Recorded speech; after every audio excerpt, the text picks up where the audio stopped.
Mula kay Hospicio Loren, nagbayad ako sa Fuse Lending pero hindi na post ang bayad ko. Hindi daw natanggap sa G-Loan. Loren, maraming salamat sa iyong katanungan. Minsan, inaabot po ng 24 to 48 hours o up to 3 business days bago tuluyang mag-reflect ang bayad sa G-Loan dashboard.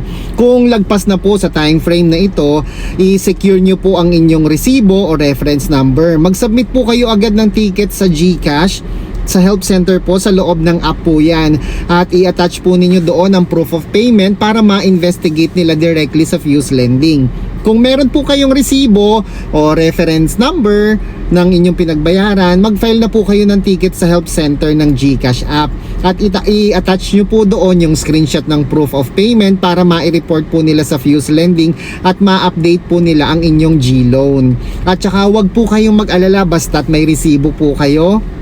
Minsan po talaga ay mayroong delay sa system po nila. Tawag po doon system synchronization ng GCash at ng Fuse Lending. Ito po yung pinakamagandang gawin. I-ready po ninyo yung screenshot o text confirmation o resibo ng inyong payment. Pumunta po kayo sa GCash app. I-tap nyo po yung profile, tapos help. Piliin nyo po yung submit at ticket.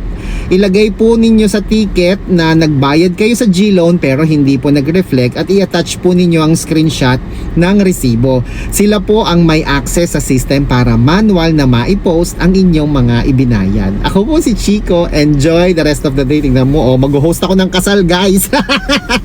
Yan, host tayo ngayon. Ayan, Ako po si Chico, di ba? Ayan, ako po si Chico. Enjoy the rest of the day and God bless po. Excited na ako mag-MC ng kasal. Yan, kung naghanap kayo ng MC sa kasal ha, PM is the key.